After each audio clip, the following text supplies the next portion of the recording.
Hello everyone. क्या आप कभी ऐसी सिचुएशन में आए हो जहां पे आप पहले से सोच के आए थे कि मैं सामने वाले इंसान के साथ बिल्कुल भी एग्री नहीं करूंगा, चाहे वो कुछ भी बोले, लेकिन at last you ended up doing that thing. आप उसकी बात के साथ एग्री भी करते हो और वो जो काम कहता है वो भी करते हो, इवन दो आपका करने का बिल्कुल भी मन नहीं है। Reason, you are been manipulated. और ये चीज हमारे डे टू डे बेसिस पे रोज होती है, जैसे कि टीवी एड्स, इंटरनेट एड्स, ये सारा पार्ट है मैन्युपुलेशन का। अगर मैं आपको एक बहुत सिंपल सा एग्जांपल दूं, कभी आप Amazon या फ्लिपकार्ट पे कोई भी प्रोडक्ट देखने के लिए गए हो और उसके बाद जैसे ही आप अपने सोशल मीडिया एप्स पे आते हो, आपको सेम प्रोडक्ट वहां पे लिस्टेड मिलते हैं। Reason, it is a kind of a manipulation. अगर आपको कोई चीज चाहिए होती है और वही चीज आपके आंखों के सामने आती रहेगी तो आप उस चीज को जरूर परचेज करोगे। आज की बुक से मैं आपको बहुत अमेजिंग लेसन्स बताऊंगा जिससे आप किसी भी इंसान को जैसे चाहे वैसे मैन्युपुलेट कर सकते हो। मूवीज की तरह नहीं कि you can make them like walk a robot, पूरी तरह से हिप्नोटाइज कर देना, लेकिन much more similar like that. But आज की जो मैं नॉलेज आपको दूंगा, आप प्लीज उस नॉलेज को एथिकल वे में यूज करना, मींस उससे किसी का नुकसान मत करना। मैं आपको ये जो नॉलेज बता रहा हूँ आप सबके अवेयरनेस के लिए बता रहा हूँ। क्यों?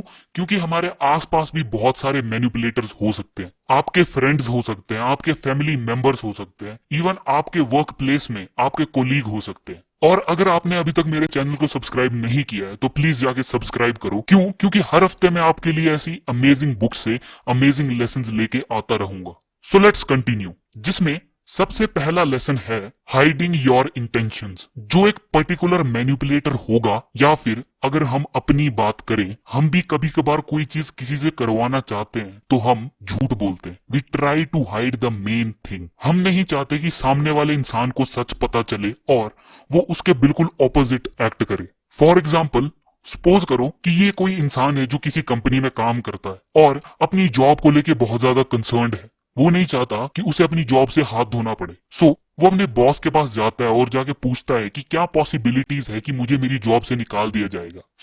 बॉस रिप्लाई में बोलते हैं कि ऐसा कुछ नहीं होगा, तुम्हें चिंता करने की कोई जरूरत नहीं है। और वहीं ऑलरेडी डिसाइड हो चुका था कि वो उसे उस कंपनी से निकाल देंगे, जो कि एक काइंड ऑफ अ मैनिपुलेशन है। क्यों? क्योंकि उससे सच छुपाया गया। Law number second, attention seeking. जो एक पर्टिकुलर मैन्युपुलेटर होगा वो चाहेगा कि ज्यादा से ज्यादा लोग उसको देखें, उसकी अटेंशन सीक करें। क्यों?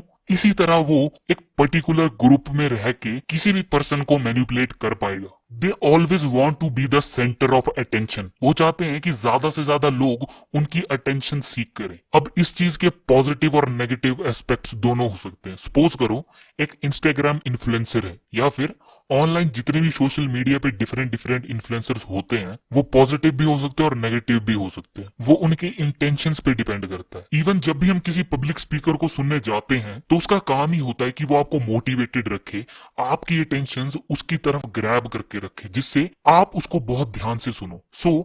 अगर वो सिर्फ और सिर्फ अपने फायदे के लिए ये कर रहा है तब वो आपको मैन्युपुलेट कर रहा है, लेकिन अगर उससे आप दोनों का फायदा हो रहा है तब वो आपको इन्फ्लुएंस कर रहा है या फिर परसुएट कर रहा है। और इवन आपने टीवी पे भी बहुत सारी एड्स देखी होगी टबैको से रिलेटेड, कि टबैको और स्मोकिंग सेहत के लिए हानिकारक है, जिससे एड्स वाले आपके लिए एक ये इमेज क्रिएट करते हैं कि smoking is injurious to health, आप उससे मर सकते हो, जो कि एक मैन्युपुलेशन ही है लेकिन पॉजिटिव वे में। Law number third, behaving emotional. एक पर्टिकुलर मैन्युपुलेटर जो होगा वो बहुत ज्यादा इमोशनल एक्ट कर सकता है डिफरेंट सिचुएशन में, डिफरेंट टाइम पे। वो ज्यादा एग्रेसिव हो सकता है, वो ज्यादा सेंसिटिव हो सकता है, वो इवन बहुत ज्यादा फ्रेंडली हो सकता है, वो बहुत ज्यादा केयरिंग हो सकता है, सिर्फ दिखावे के लिए। Even most of the time आपने रिलेशनशिप में भी लोगों को बोलते सुना होगा कि मैं तुम्हारे बिना जी नहीं सकता, is a kind of a manipulation. क्यों? वो आपको ये मैन्युपुलेट करके बोल रहे हैं कि अगर हम अलग हो गए तो उसका सारा फॉल्ट तुम्हारा होगा। या फिर आपको एक और सिंपल एग्जांपल दूं,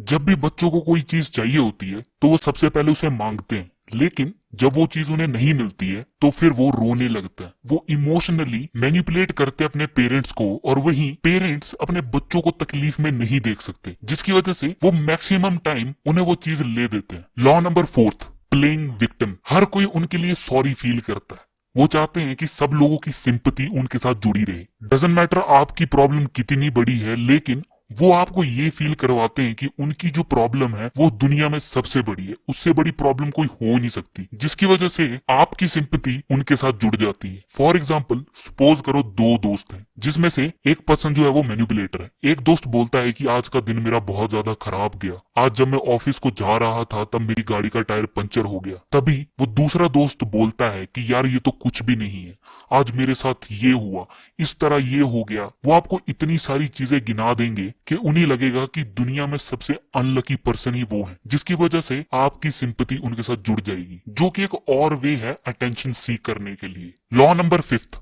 डिपेंडिंग अपॉन देम। मैनिपुलेटर आपकी इस तरह से कंडीशनिंग करेंगे कि वो आपके लिए ऐसी इमेज बना देंगे कि आपकी जिंदगी उनके बिना चल ही नहीं सकती। बट एक्चुअल में ऐसा बिल्कुल नहीं होता। बस आपको ये यकीन हो गया होता है कि अगर वो मेरी जिंदगी में नहीं रहेगा तो मैं उसके बिना अपनी लाइफ इमेजिन कर ही नहीं सकती या फिर सकता, क्योंकि मैक्सिमम टाइम ये रिलेशनशिप्स में ज्यादा होता है, जिसकी वजह से the more you depend upon them the more control they have on you. वो आपकी मदद करेंगे, आपको फेवर करेंगे ऐसे टाइम पे जब आप सोच भी नहीं सकते। लेकिन no favour comes for free. Law number 6, taking credits where it's not due. Manipulator की कोशिश होती है कि किसी भी बड़े काम का क्रेडिट सिर्फ उन्हें मिले, काम कोई और करे लेकिन तालियां उनके लिए बजे। जिससे होगा क्या, और लोगों की अटेंशन उनकी तरफ ग्रैब होगी। इवन आपने बहुत सारे वर्क प्लेसेस पे भी देखा होगा कि मेहनत कोई और करता है लेकिन सारा क्रेडिट कोई और लेके जाता है। रीजन, जिस इंसान ने मेहनत की होगी ही माइट बी मैनिपुलेटेड। वो सारा का सारा मुश्किल काम किसी और को दे देते हैं और अपने लिए सिर्फ छोटा सा आसान काम रखते हैं। बहुत सारे टीम वर्क में, प्रोजेक्ट्स में, जहाँ पे बहुत सारे लोग एक साथ मिलके काम करते हैं, वहां पे बहुत सारी चीजें आपको ऐसी देखने को मिलेगी। Law number 7,